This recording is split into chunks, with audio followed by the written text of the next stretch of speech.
Vamos continuar neste momento a falar das profecias bíblicas referentes ao assunto do arrebatamento da igreja.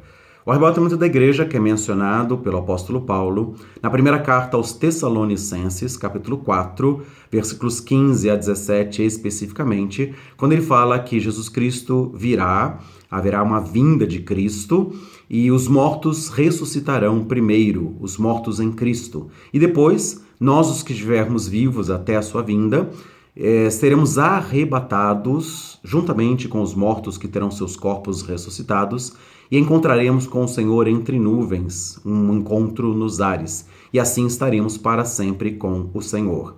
Então ali o apóstolo Paulo está falando sobre esta fase, este momento em que haverá este arrebatamento. Mortos em Cristo, ressuscitados, e nós os vivos com os corpos transformados para o encontro do Senhor entre nuvens. Então, da mesma forma, agora eu quero mencionar a palavra que o apóstolo Paulo escreveu aos Coríntios. Primeira carta aos Coríntios, capítulo de número 15, versículo de número 20 em diante. Eu vou ler e vamos então aprofundar um pouco mais a respeito deste entendimento, deste assunto que é o arrebatamento da igreja. Então, 1 Coríntios 15, 20 fala assim: mas agora Cristo ressuscitou dos mortos, tornando-se as primícias dos que dormem. Então a expressão dormir, da mesma forma que ele usou aos Coríntios, está a partir do versículo 13 de 1 Tessalonicenses 4, assim também ele fala dos que já dormiram, que eu já disse a respeito, que não quer dizer um sono profundo ou um nível de inconsciência, mas uma maneira alegórica dele falar daquelas pessoas que já morreram e que não têm mais relação com o mundo presente, com o mundo dos vivos. Como está em Eclesiastes capítulo 9 também, quando ele fala que inveja, ódio, trabalho, todas as coisas, paixões, amores, tudo já passou para aqueles que já morreram, tá? Então não tem mais nada com aqueles que vivem debaixo do sol, que estão na vida presente.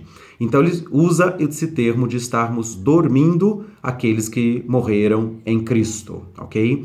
E ele fala a respeito disso que Jesus Cristo, ele foi o primeiro a ressuscitar, é as primícias dos que dormem. E na sequência do texto ele fala exatamente a respeito de estar morto, tá? Morto em Cristo. Ele fala assim: porque desde que veio a morte por um homem, também por um homem veio a ressurreição dos mortos. Então, os que dormem, aqui depois bem expressos no versículo de número 21, que são aqueles que estão mortos já. Porque assim como em Adão todos morrem, igualmente todos em Cristo serão vivificados, tá? Então, veio a morte por um homem que pecou, mas também a ressurreição dos mortos veio por um homem que é Jesus Cristo, tá? E a ressurreição de todos aqueles que nele creem acontecerá, tá? E é isso que ele fala desta forma.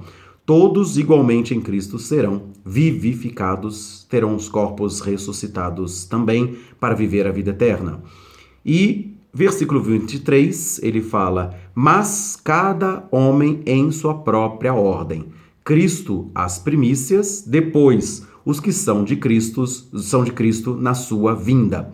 Então, Jesus foi o primogênito dentre os mortos, o primeiro a ressuscitar de um corpo mortal para um corpo imortal. Ele já era imortal, ele já tinha a eternidade, ele é o Pai da eternidade, ele é o menino que nasceu, o Filho que se nos deu e que se chama Deus forte, que se chama Pai da eternidade, Conselheiro, Maravilhoso e Príncipe da paz. Como diz lá em Isaías capítulo 9, versículo 6. Ele já era o Pai da eternidade, mas ele se despojou de ser Deus, não usurpou ser igual a Deus, mas antes a si mesmo se humilhou, se tornando figura humana, reconhecido em figura humana, e foi obediente como servo até a morte e morte de cruz. Então Deus se esvaziou, como diz lá em Filipenses capítulo 2, versículo 5 ao versículo 8, ele deixou de ser Deus para ser 100% homem. Foi reconhecido como homem, viveu como homem, foi chamado de filho do homem, exatamente para haver uma identificação de que ele não era Deus naquele momento. Tanto que por isso ele orava a um Pai, ao Deus Pai. Ele dependia do Espírito Santo derramado sobre a sua vida, como aconteceu quando ele foi batizado por João o Batista.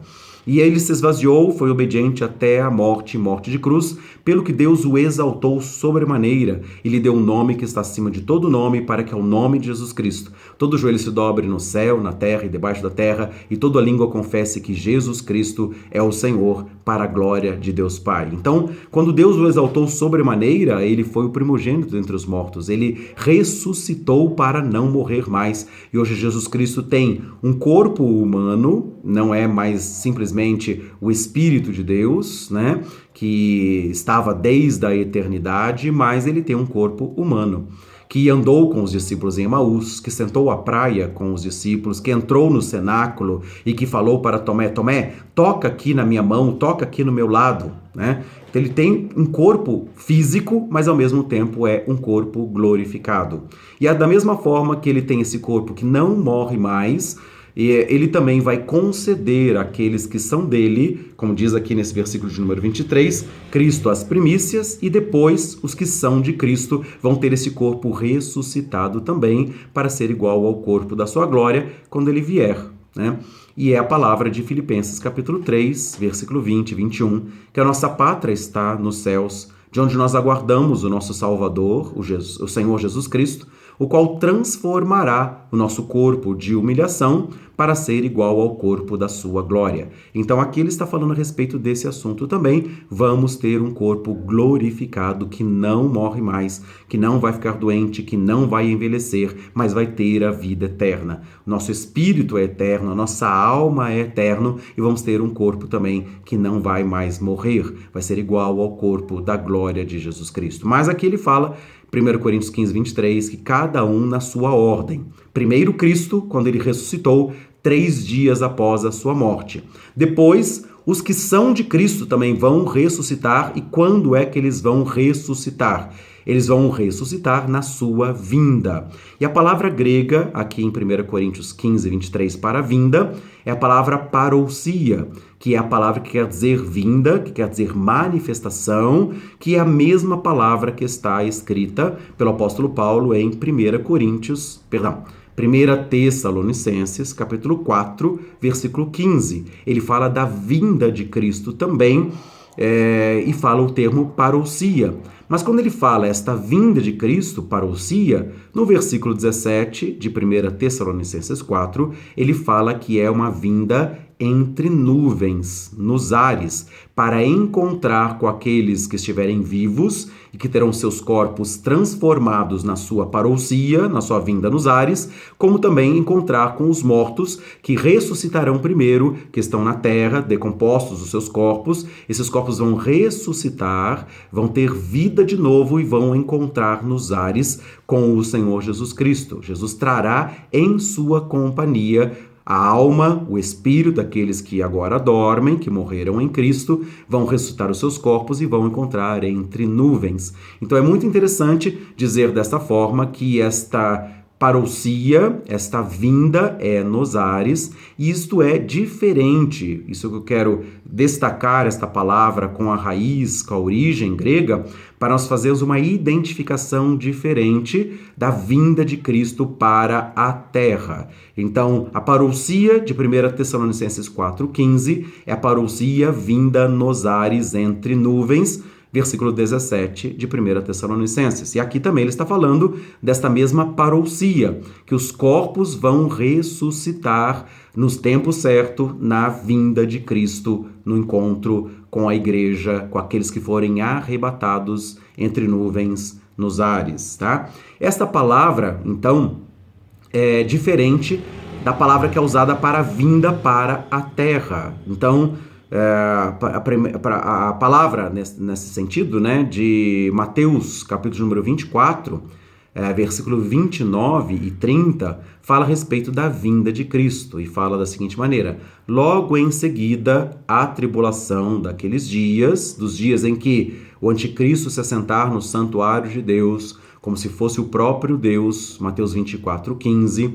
Então, aqueles que estiverem na Judéia devem fugir, porque haverá um tempo de grande tribulação, como nunca houve nem haverá jamais. Então, Mateus 24:15, 16, 17, 18, 19 até 21 fala da grande tribulação.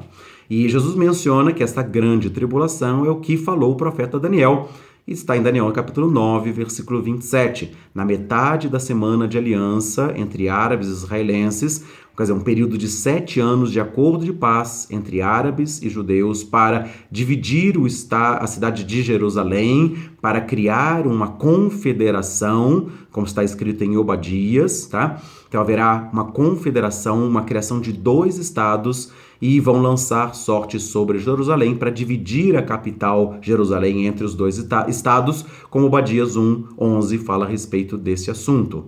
Então, esta aliança que vai dividir Jerusalém vai permitir a reconstrução do templo judeu lá na cidade de Jerusalém, e os judeus vão estar passando a oferecer os seus sacrifícios, as suas ofertas de manjares, que está em Daniel 9:27. Mas na metade desta semana de aliança, então, sob a asa das abominações virá o assolador, que é o anticristo.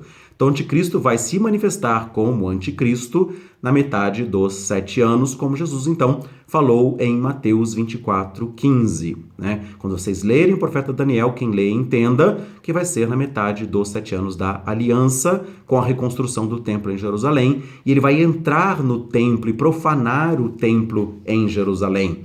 Então, isso está escrito em Daniel 11:31, isso está escrito também em Mateus 24:15, isso está escrito também em 2 Tessalonicenses, capítulo 2, versículo 4, quando o homem da iniquidade, o filho da perdição, se opõe e se levanta contra tudo que se chama Deus ou objeto de culto, a ponto de assentar-se no santuário de Deus como se fosse o próprio Deus. Isso está falando do templo reconstruído em Jerusalém. E haverá um tempo de grande tribulação, Mateus 24:21, tá? E Mateus 24:29, que eu estava falando, retomando então o assunto, né? No versículo 29 e 30 ele fala: logo em seguida a tribulação daqueles dias, da metade da aliança para o fim, então aparecerá no céu o sinal do Filho do Homem, vindo com poder e grande glória, e todas as tribos da terra se lamentarão e verão o Filho do Homem vindo com poder e grande glória. Então, quando fala ali que as pessoas estarão vendo esta vinda de Cristo, tá? Entre as nuvens dos céus, essa vinda que está escrita ali não é a mesma palavra parousia grega, que quer dizer a manifestação de Cristo. E em Tessalonicenses 4:17 fala que esta vinda do versículo 15 é nos ares. Mas aqui fala também nos ares, ele vem com as nuvens, mas ele fala que todo olho o verá. E Apocalipse 1:7 também fala que todo olho verá, até mesmo aqueles que o transpassaram, tá? Então é uma vinda de Cristo com manifestação física aqui, né? De entrar na terra, de pisar o Monte das Oliveiras, como está em Zacarias, capítulo 14, tá? E também para assentar-se no trono da sua glória e reunir as nações que estiverem vivas ali durante a grande tribulação, para então ele julgar todas as nações e dar posse ao reino que ele vai estabelecer durante 1000 anos para aqueles que estiverem à sua direita. Então, Mateus 25:31 em diante, né, fala a respeito disso. E também apartar dele aqueles que adoraram ao anticristo e vai sentenciá-los ao fogo eterno preparado para o diabo e os seus anjos, que é o texto de Mateus 25:31. Então, o que eu quero dizer, a palavra grega para a vinda de Cristo para a terra, depois da tribulação, é a palavra erkomai, tá? Que quer dizer vinda. Quer dizer, essa presença física de Jesus Cristo após a tribulação. Então, essa palavra está sendo usada em Mateus 24:30, que todo olho verá a vinda. Então, aparecerá no céu o sinal da vinda erkomai, né, a palavra grega, de Cristo, e todos os povos da terra se lamentarão. E a mesma palavra é usada em Mateus 25:31. Jesus vai assentar-se, quando ele vier, ele vai assentar-se no trono da sua glória, e todas as nações serão reunidas diante dele. E a palavra é a mesma, erkomai, não é a vinda parousia, que é usada em Tessalonicenses para a vinda nos ares, e aqui também em 1 Coríntios 15:23 fala da parousia, que é a vinda nos ares. Então, Coríntios 15:20 a 23 e 1 Tessalonicenses 4, 15 a 17, fala da vinda de Cristo nos ares e o arrebatamento da igreja com a transformação dos corpos mortos para corpos que vão ser ressuscitados e vão ser revestidos da incorruptibilidade e da imortalidade. Tá? Então, nesses termos aqui, falando sobre esta palavra, e por isso que é importante termos esse entendimento, até usando a palavra grega para a gente ter mais clareza, que são duas manifestações de Cristo, uma para a vinda parousia nos ares e outra para a vinda erkomai aqui na terra, para todos os povos da terra verem e ele depois assentar-se no trono da sua glória.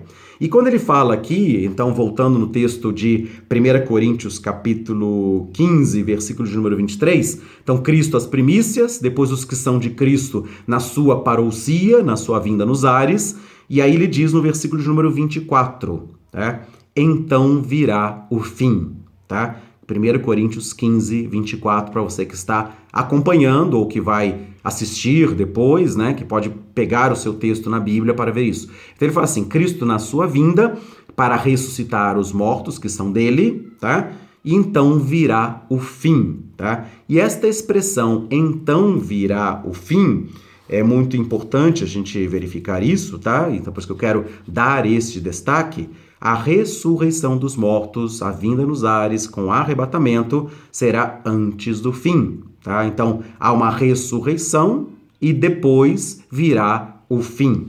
E esta expressão é a mesma usada pelo Senhor Jesus Cristo em Mateus, capítulo de número 24, que eu estava mencionando também. Então, eu quero ler esse texto, estou abrindo aqui, Mateus 24, versículo de número 14. Eu vou ler esse versículo especificamente para a gente ser mais objetivo neste assunto. Ele fala assim: e este evangelho do reino será pregado em todo o mundo para testemunho para todas as nações, e então virá o fim. Então, Mateus 24, 14, ele usa a expressão então virá o fim. Quando que virá o fim? Depois do evangelho do reino ser pregado para testemunho a todas as nações. Depois de haver guerras e rumores de guerras, fomes, epidemias, terremotos em vários lugares, levante de nação contra nação e reino contra reino, mas ele fala, Mateus 24, 6, 7, 8, vejam, não vos assusteis, porque ainda não é o fim. Tá? Então, Mateus 24, 6, ele fala, ainda não é o fim. E aí ele segue na sequência, falando das fomes, das epidemias, dos terremotos, tá? Desse levante de reino contra reino, é o reino das trevas se levantando contra o reino da luz, as nações também guerreando entre si, então guerras naturais e guerras espirituais, tá? Muitos se escandalizarão, né?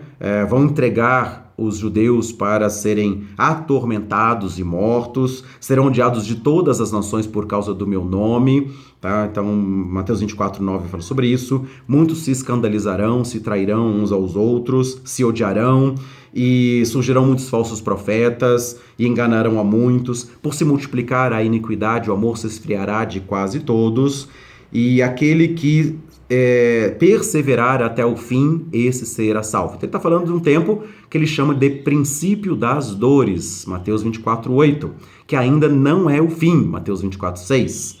E aí depois ele fala, então será pregado o evangelho do reino em todo o mundo, para testemunho de todas as nações, então virá o fim. Então, quando ele fala então virá o fim, essa expressão, ele fala a respeito do versículo, isso no versículo 14 de Mateus 24, no Mateus 24, 15 ele fala, quando, pois, vocês virem o abominável da desolação que falou o profeta Daniel sentado no lugar santo, quem lê o profeta Daniel que entenda, e fala da grande tribulação. Então ele fala de o fim começar quando o anticristo se assentar no santuário de Deus, conforme Daniel 9:27 falou, conforme Daniel 11:31 falou, tá? Conforme o apóstolo Paulo mesmo falou, depois em 2 Tessalonicenses 2:4, ele vai se assentar no santuário de Deus. O templo reconstruído em Jerusalém para oferecerem os judeus, eles oferecerem os sacrifícios diários, que vai acontecer na primeira metade dos 7 anos da aliança, até que na metade dos 7 anos, então, tirado o costumado sacrifício, tiradas as ofertas para Deus de culto, tá? E então o anticristo se assenta no santuário de Deus. Então aí começa o fim. Então, o fim da história é quando tem esta manifestação do anticristo assentado no santuário de Deus, tá? Então virá o fim. E haverá uma grande tribulação, tá? Mateus 24, 21. E depois da tribulação, Mateus 24, 29, aparecerá no céu o sinal da vinda ercomai, tá? A vinda de Cristo, para depois assentar-se no trono da sua glória, diante das nações, estabelecer o seu reino por 1000 anos, tá? Vai dizer, entrai na posse do reino, Mateus 25, 31. Então, quando ele fala a respeito da ressurreição dos mortos, né? Vou voltar lá em 1 Coríntios 15, 23, tá? Ele fala, cada homem na sua própria ordem, Cristo as primícias ressuscitando dentre os mortos, depois os que são de Cristo vão ressuscitar na sua vinda parousia nos ares, ok? E aí no 1 Coríntios 15, 24, então virá o fim. Isso quer dizer que o arrebatamento da igreja será antes da manifestação do anticristo, quando então virá o fim. Tá? Então, há um arrebatamento entre nuvens, tá? Num piscar de olhos. O texto depois fala na sequência a respeito desse assunto. Tá? Não é uma vinda, ercomai, que todo olho verá. Mateus 24, 30, Apocalipse 1, 7. Todo olho verá. O arrebatamento da igreja será num abrir e fechar de olhos, tá? 1 Coríntios 15, 52. Então, na sequência do texto, nós vamos chegar lá daqui a pouco. Então, será uma manifestação de Jesus aparecer nos ares, né? E nós vamos subir, nós vamos ser arrebatados entre nuvens. Ninguém vai ver, porque vai ser num abrir e fechar de olhos num momento. 1 Coríntios 15, 52. Então, vai ser antes da manifestação do anticristo, como o anticristo assumindo o seu trono, o poder que Satanás e a autoridade que Satanás vai dar para ele, para governar durante 42 meses. Então, Apocalipse capítulo 13, 4, 5, 6, tá? Fala a respeito disso, que o dragão vai dar o seu trono, o seu poder e grande autoridade à besta, que é o anticristo, durante 42 meses, tá? Que é a segunda metade dos 7 anos. Mas ele vai começar a se manifestar somente na ocasião oportuna, na metade da aliança, tá? Entrando no santuário de Deus. E antes de ele poder se manifestar como anticristo, já vai estar presente, obviamente, já vai estar como líder das nações, já vai estar fazendo parte da aliança árabe-israelense, tá? Mas ele virá caladamente, Daniel 11, 21, e tomará o reino com intrigas, com enganos. Ele subirá, se tornará forte com pouca gente, tá? Então, Daniel 11, 21 a 23 fala a respeito disso. E depois, no 31, ele profana o santuário de Deus. Então, ele vem caladamente, ele vem tomando o reino, até que na metade dos 7 anos, ele toma o reino e passa a governar sobre todas as nações, quebrando os poderosos da terra, como também ele vai quebrantar o príncipe da aliança. Apesar da aliança que o príncipe dos povos fará com ele, ele usará de engano, isso subirá e se tornará forte com pouca gente, é o que Daniel 11, 23 fala, tá? Então é nesse sentido que ele vai se manifestar na metade dos 7 anos, depois do arrebatamento da igreja. Então virá o fim, depois do arrebatamento, virá o fim com a manifestação do anticristo. Na sequência do texto, só para a gente entender a respeito desse assunto, ele fala assim, então virá o fim, só que ele segue não falando sobre o anticristo neste momento aqui. Ele fala, quando Jesus Cristo tiver entregue o reino a Deus, ao Pai, e quando ele tiver derrubado todo o governo e toda a autoridade e poder. Então ele está falando da destruição de todos os poderes dos reinos deste mundo que vão ser entregues nas mãos de Jesus Cristo. Então ele está falando da batalha do Armagedon, quando ele vai guerrear contra os exércitos das nações que vão se levantar e tentar impedir que Jesus Cristo reine aqui na terra, tá? E também ele fala, ele deverá reinar até que tenha colocado todos os inimigos debaixo dos seus pés. Então, aí Jesus Cristo vai governar durante 1000 anos, é isso que ele está falando aqui no versículo 25, ele vai governar sobre todos, tá? Até ter colocado todos os inimigos debaixo dos seus pés. Versículo 26, o último inimigo que será destruído é a morte. E a morte vai ser destruída depois dos 1000 anos de reino de Cristo, ok? Então, quando Jesus vai estabelecer o trono branco, então Apocalipse capítulo 11, tá? Versículos 10, tá? Em 10 a 14 fala a respeito disso, que haverá o Satanás vai ser solto, né? Desculpa, 7 a 10, né? Apocalipse capítulo 20, versículo 7 até o versículo 10. Que depois dos 1000 anos de reino de Cristo aqui na terra, Satanás, que estará preso durante esses 1000 anos, será solto, ele vai sair para seduzir as nações e vai reunir pessoas das nações que não se submeteram ao governo de Cristo durante aqueles 1000 anos, apesar de ser um reino de justiça, haverá pecados, e haverá pessoas que, por pecarem, serão amaldiçoadas e serão reunidas como a areia do mar para tentarem sitiar a cidade de Jerusalém, onde está o rei Jesus governando sobre todas as nações da terra, e vão tentar destronar Jesus, mas vai sair fogo do céu e vai consumir essas pessoas. E então, Apocalipse capítulo 20, versículo 11, tá? Então Deus vai se assentar no trono branco, no grande trono branco, para julgar todos os mortos, será aberto o livro da vida, e todo aquele que não for achado com seu nome inscrito no livro da vida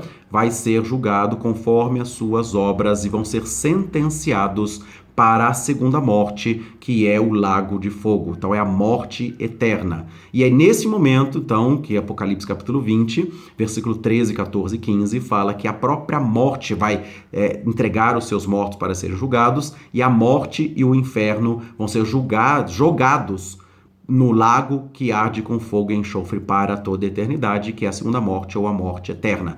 Então, o último inimigo a ser vencido, 1 Coríntios 15, 26, é a morte, depois dos 1000 anos, tá? De reino de Cristo aqui na Terra.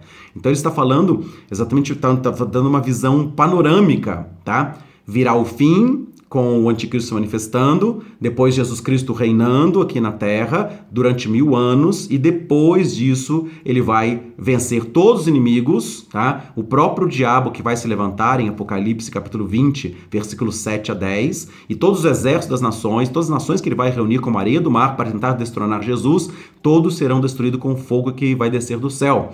Tá? Em Apocalipse, então, 20, versículo de número 10, tá? E a partir do versículo 11 ele vai sentar-se no trono branco para, então, julgar todos os mortos, desde o Gênesis até o último do milênio, tá? Para que, então, eles recebam o juízo, a morte eterna, porque não lavaram as suas vestiduras, não se converteram, não reconheceram Jesus Cristo como Rei e como Senhor de toda a terra e como Salvador, né? Todo aquele que nele crê não vai perecer, vai ter a vida eterna. Mas quem não crer, sobre ele permanece a ira de Deus. Então foi o que Jesus falou em João 3 com Nicodemos, tá? Deus amou o mundo de tal maneira para que todo aquele que nele crê não pereça, mas tenha a vida eterna. Então a proposta de Deus, a vontade de Deus é que todos os homens sejam salvos. Mas ele, conforme determinou pelo livre-arbítrio, haverá pessoas que não vão estar se convertendo e vão continuar sendo enganados, né, e seduzidos não somente pelo anticristo durante a grande tribulação, como está em 2 Tessalonicenses, capítulo 2, versículo 9 e 10, que o aparecimento do iníquo na metade dos 7 anos será segundo a eficácia de Satanás, com todo o poder e sinais e prodígios da mentira aos que perecem, porque não acolheram o amor da verdade para serem salvos. Então, era para todo mundo se salvar, porque Deus criou o homem para que ele seja salvo, para ser família de Deus, para fazer parte do seu povo, para ter vida eterna. Mas o pecado entrou no mundo por um homem e assim também a morte passou para todos os homens. Aí por isso que 1 Coríntios 15 o apóstolo Paulo está falando isso. Assim como a morte entrou por um homem, também a ressurreição dos mortos, a vida eterna entrou por um homem que é Jesus Cristo, tá? E ele vai ressuscitar aquelas pessoas que nele crerem. tá? Que se lavarem pelo sangue do Cordeiro, que aceitarem o sacrifício de sangue que purifica-nos de todo o pecado, de toda a injustiça, para nós sermos feitos filhos de Deus, tá? 1 João 1, 7, 8, 9 fala a respeito disso, né? Então é muito importante realmente que nós entendamos que o propósito de Deus não é a morte de ninguém. Ele quer que antes as pessoas se convertam e vivam, tá? Esse é o propósito de Deus, tá? E ele vai querer e vai fazer isso, vai ressuscitar todos aqueles para terem corpos glorificados, para viverem a vida eterna. Mas aqueles que nele crerem serão ressuscitados, tá? Como ele está falando aqui. Então, em primeiro lugar, ele como primícia, ele experimentou a morte por todo homem, mas também ele experimentou a ressurreição pelo poder de Deus. E vai estar oferecendo para que todos aqueles que morrem em Cristo possam também ser ressuscitados na sua vinda antes do fim, que é o tempo da manifestação do anticristo, tá? Então, apesar do versículo 24 de 1 Coríntios não dar sequência, falar, então aparecerá o anticristo, né? Como Jesus falou em Mateus 24, né? 14, né? E 15, o apóstolo Paulo usou a mesma expressão que Jesus Cristo usou em Mateus 24, 14. Então virá o fim, será pregado o evangelho a todo mundo, para testemunho de todas as nações, então virá o fim. E vocês vão ver, então, quando começar o fim, o abominável da desolação, quando vocês virem o abominável assentado no lugar santo, que é o período da grande tribulação da segunda metade dos 7 anos, então é quando o fim está começando. E a sequência deste fim é que Jesus Cristo vai voltar, vai reinar, 1 Coríntios 15, 25, ele vai reinar, tá? E depois ele vai destruir todos os seus inimigos no final do milênio. Então, no versículo 25 de 1 Coríntios 15, ele tem 1000 anos ali descritos, tá? Jesus começando a governar e depois ele destruir todos os inimigos, que é no final da tribulação, em Apocalipse, capítulo 20, versículo 10, ok? E depois ele vai fazer com que a própria morte seja exterminada, tá? Vai lançar a morte, o inferno, no lago do fogo. Então, Apocalipse capítulo 20, versículo 14 e 15, tá? Fala a respeito disso, tá? Então, tem essa visão panorâmica aqui, mas, é claro, o que interessa para nós neste momento, isso que eu quero dizer para você, que haverá uma ressurreição dos mortos antes que venha o fim, ok? Então, esta é a palavra, né? Antes que o anticristo se manifeste, haverá um arrebatamento da igreja, mortos em Cristo ressuscitando e nós, os vivos, sendo transformados para ter igual o corpo glorificado de Jesus Cristo, como Filipenses 3:21 fala, ok?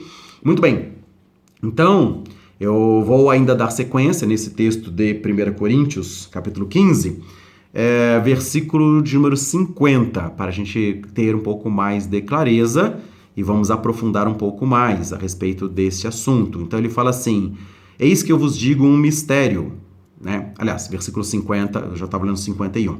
Versículo 50, agora eu vos digo isto, irmãos, que carne e sangue não podem herdar o reino de Deus, nem a corrupção herdar a incorrupção. Então ele está falando a respeito de que os corpos têm que ser ressuscitados.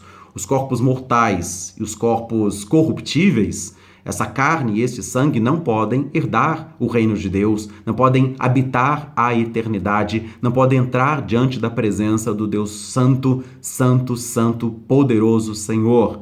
É preciso que nós possamos estar nos despindo deste corpo mortal e sendo revestidos com a imortalidade, tá? Com o corpo incorruptível.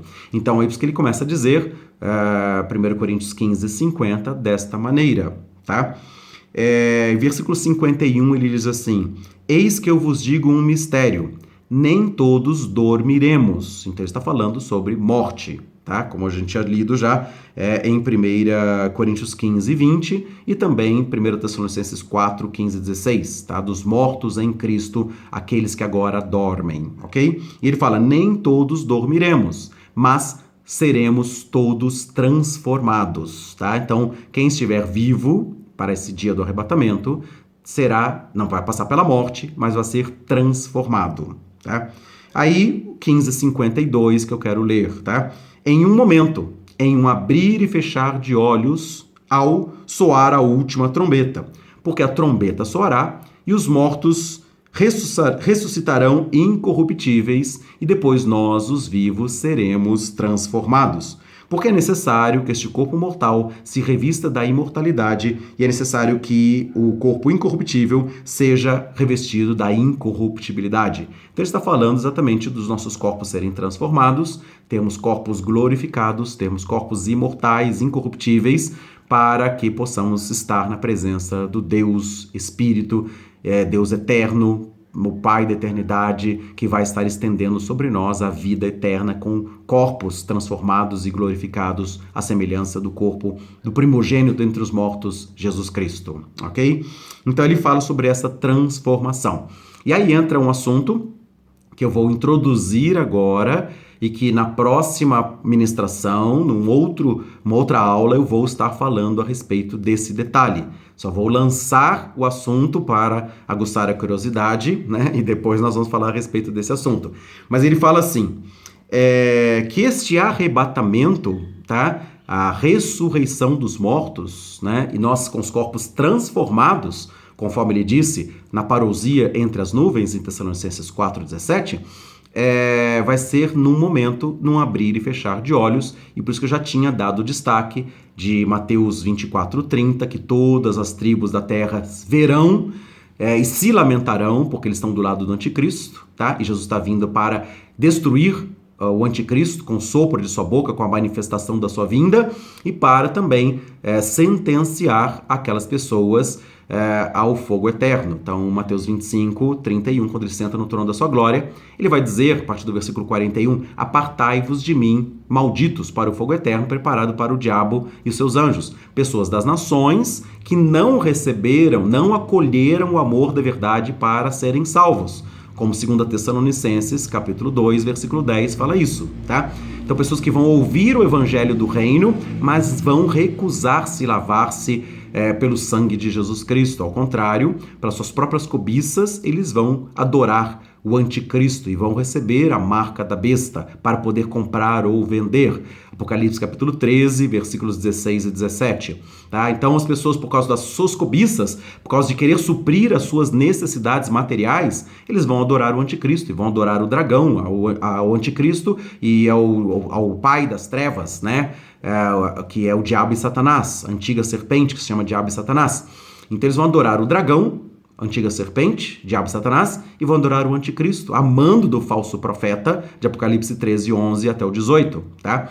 E por causa das suas cobiças, então eles vão se aproximar e se submeter ao governo do anticristo e não vão dar crédito à verdade para serem salvos, a verdade que estará sendo pregada por 144 mil israelitas, tá? Que vão se converter a Jesus Cristo durante o período da grande tribulação, conforme está em Apocalipse capítulo 7, versículo 4 a 8. E depois Apocalipse 7, 9 fala que haverá uma grande multidão que ninguém pode enumerar, de todos os povos, tribos, línguas e nações, que vão estar passando pela grande tribulação, Apocalipse 7, 9 e 14, e são esses aqueles que se lavaram nas vestiduras no sangue do Cordeiro, motivo pelo qual o Senhor vai estender sobre eles o seu tabernáculo e vai enxugar dos olhos toda lágrima. Então, pessoas durante a grande tribulação podem receber a marca da besta, se tornarem adoradores do diabo e vão ser apartados para o fogo eterno preparado para o diabo e seus anjos, ou então podem se lavar no sangue do Cordeiro. De todas as nações, pessoas vão se converter e vão ser aqueles que são bem-vindos e vão dar a entrada na posse do reino quando Jesus sentar no trono da sua glória, tá? Então, a gente está falando a respeito desse assunto aqui, tá? De pessoas ressuscitadas, tá? Para entrar como governadores, tá? Sobre esses súditos, essa multidão de pessoas que vão entrar na posse do reino. E nós, então, que vamos ressuscitar, vamos ter os corpos glorificados e vamos reinar com Cristo durante 1000 anos, tá? Juntamente com aqueles que na grande tribulação se converteram, mas também foram martirizados, tá? Então, Apocalipse capítulo 20, versículo 4, fala daqueles que não receberam a marca da besta, que não adoraram o seu nome, não se envergonharam da palavra de testemunho de Jesus Cristo, né? E nem da palavra de Deus, e essas pessoas vão ser mortas, e essas pessoas vão participar também da primeira ressurreição, que são aqueles que vão reinar em vida com Cristo, tá? Então, Apocalipse 26 fala que aqueles que participarem da primeira ressurreição, a segunda morte não vai ter poder sobre eles, tá? Eles vão fazer parte dessa primeira ressurreição, e essa primeira ressurreição abrange, não é somente aquela ressurreição ali. A primeira ressurreição, ou a palavra grega fala principal ressurreição, é Cristo as primícias, depois nós, os que estiveram vivos na sua vinda parousia entre nuvens, e depois os mártires da tribulação vão fazer parte, tá? Então, a palavra de Apocalipse 26, eles vão fazer parte. Então, aqueles que vão ser mortos, tá? Mártires na grande tribulação sob o domínio do anticristo, vão fazer parte, é uma parte do todo. Cristo as primícias, depois nós ressuscitados na sua vinda parousia entre nuvens, e depois os mártires também. Todos esses três, né, esses três grupos, né, de pessoas, tá, fazem parte de todo da primeira ressurreição, que tem a bem-aventurança de não ter mais o poder da segunda morte sobre nós, e também nós vamos ser sacerdotes de Deus e sacerdotes de Cristo, e vamos reinar com Cristo durante 1000 anos, sobre aqueles que aceitaram Jesus Cristo também, Apocalipse 7:9, passaram pela grande tribulação, Apocalipse 7:14, e lavaram suas vestiduras no sangue do Cordeiro, Apocalipse 7:15, e vão ser salvos e participar do reino, Mateus 25:32 em diante, tá? Os que estiverem à direita vão entrar na posse do reino com corpos naturais e vão viver aqui na terra e vão estar vivendo as suas vidas normais, tá? Isaías 65:17-25, vão ter a longevidade como a das árvores. Quem morrer aos 100 anos vai morrer jovem, não haverá criança para morrer aos 100 anos, tá? Então, Isaías 65:20, quem pecar aos 100 anos será amaldiçoado, tá? Então, quer dizer, pessoas que vão entrar no reino, salvas, mas vão gerar filhos e filhos e filhos até várias gerações durante os 1000 anos, e as pessoas têm que subir de ano em ano para adorar o rei, para celebrar a festa dos tabernáculos, e para que então possam adorar o rei. E se alguém não subir, Zacarias 14 fala sobre isso, sobre aquela família não cairá chuva, ou quem pecar será amaldiçoado. Então, Isaías 65:20-21 fala a respeito disso, tá? E são essas pessoas que vão ver 1000 anos com o reino de justiça que ainda vão pecar, né? E por isso que depois dos 1000 anos haverá uma soltura do diabo, que estará preso no abismo durante 1000 anos. Ele vai sair para seduzir as nações e vai juntar pessoas como a areia do mar, de pessoas que viveram o milênio e que não se converteram ao Rei Jesus, né? Vão ser sentenciados, né? E vão ser julgados, a justiça vai ser verdadeira, e depois dos 1000 anos, então, eles vão se levantar, sendo seduzidos pelo diabo, tentando destronar Jesus, sitiando a cidade de Jerusalém, onde está o rei de toda a terra, tá? Mas vai descer fogo do céu e vai consumi-los, e eles vão ser depois sentenciados para a morte eterna, para a segunda morte, né? E aqui nesse texto fala sobre essa ressurreição, né? Num momento, num abrir e fechar de olhos, tá? Diferente da segunda vinda, então, que todo olho verá, é esse assunto que eu estava falando, tá? E fala o seguinte, né, que vai ser num piscar de olhos ao soar da última trombeta, tá? E a trombeta soará, os mortos ressuscitarão, né, incorruptíveis, e nós os vivos seremos transformados. Então, eu vou lançar agora o assunto aqui, que vai ser discutido, falado no próximo tema. Quando fala de última trombeta, algumas pessoas trazem uma interpretação que não é a trombeta do Apocalipse, que é uma trombeta de uma festa judaica chamada Festa das Trombetas, na entrada do ano judaico, tá? E aqui, nesse tema que ele fala sobre esta última trombeta, e eu quero dizer para vocês, nesse aspecto, e por isso que nós vamos falar depois a respeito desse assunto, tá? é que existe uma descrição no Apocalipse de selos que estão sendo abertos, desde Apocalipse capítulo 6, né? E depois, no último selo, no sétimo selo, quando é aberto o sétimo selo, são selos de juízo, né, que virão sobre a terra. No último selo aberto, 7 anjos recebem 7 trombetas para tocarem. E quando cada um dos anjos toca uma trombeta, então acontece alguma outra manifestação de juízo aqui na terra. E Apocalipse capítulo 11, versículo 15, fala assim: E o sétimo anjo soou, e houve grandes vozes no céu dizendo: Os reinos deste mundo se tornaram os reinos do nosso Senhor e de seu Cristo, e ele reinará para sempre e sempre. Tá? Então ele fala a respeito da sétima trombeta no Apocalipse. Tá? Apocalipse 11, versículo 15. Tá? Então aqui é uma descrição de trombetas, tá? E por isso que nós vamos falar um outro assunto, tá? Para a próxima ministração, tá? E depois disso, em Apocalipse 12, depois da sétima trombeta de Apocalipse 11 e 15, fala o seguinte, Apocalipse 12, versículos de número 5, fala que uma mulher deu à luz a um filho varão que há de governar todas as nações com cetro de ferro, e este filho da mulher foi arrebatado para Deus até o seu trono. Então, depois da sétima trombeta em Apocalipse 11 e 15, fala de um arrebatamento do filho de uma mulher em Apocalipse 12, 5, ok? Tá? E aí o que eu quero mencionar é o seguinte, né? Depois disso, em Apocalipse 12, 6, fala que a mulher fugiu para o deserto, onde ela vai ser sustentada por Deus durante tempos e metade de um tempo, desculpa, né? Fala sobre 1260 dias, tá?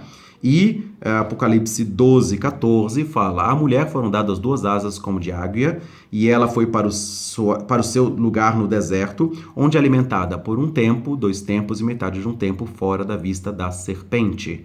Então, quando fala do arrebatamento do filho da mulher, em Apocalipse 12, 5, 12, 6 fala de 1260 dias, que são 3 anos e meio.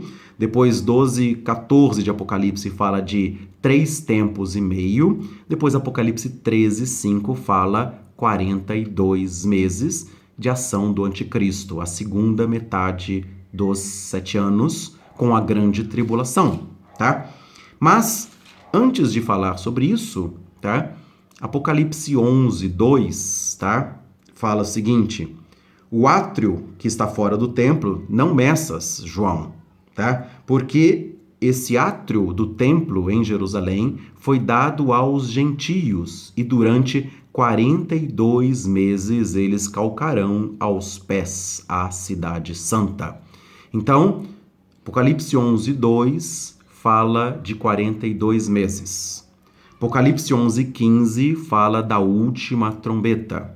Apocalipse 12, 5 fala de um arrebatamento depois de 42 meses, quando os gentios vão estar calcando aos pés da cidade santa, em Apocalipse 11, 2. Então, o arrebatamento do 12, 5 vem depois de 42 meses dos gentios pisando a cidade de Jerusalém. E depois disso, depois desse arrebatamento do 12, 5, vem 1260 dias, são 3 anos e meio depois do arrebatamento, com o diabo perseguindo esta mulher durante 3 tempos e meio, Apocalipse 12, 14, ou durante 42 meses, Apocalipse 13, 5. Então existe um arrebatamento, que nós vamos falar então depois. Esse arrebatamento vai ser depois de 42 meses de Apocalipse 11, 2, e vai ser antes de 42 meses de Apocalipse 13, 5, ok?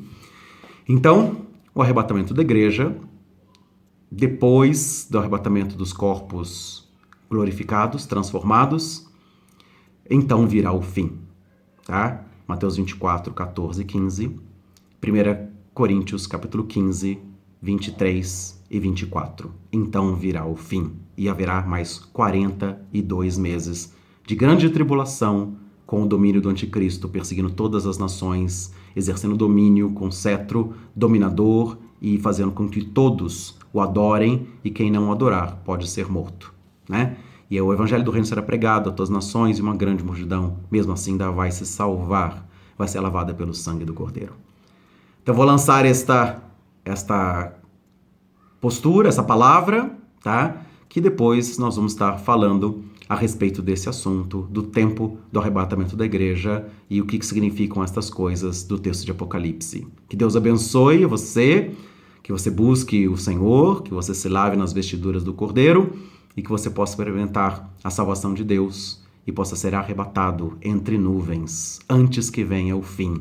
Que Deus abençoe com graça e com paz, e que Deus nos ilumine para nós prosseguirmos, então, no conhecimento das escrituras proféticas desses dias que nós estamos começando a viver no princípio das dores.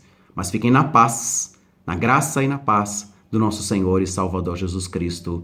Assim seja, em nome de Jesus. Amém.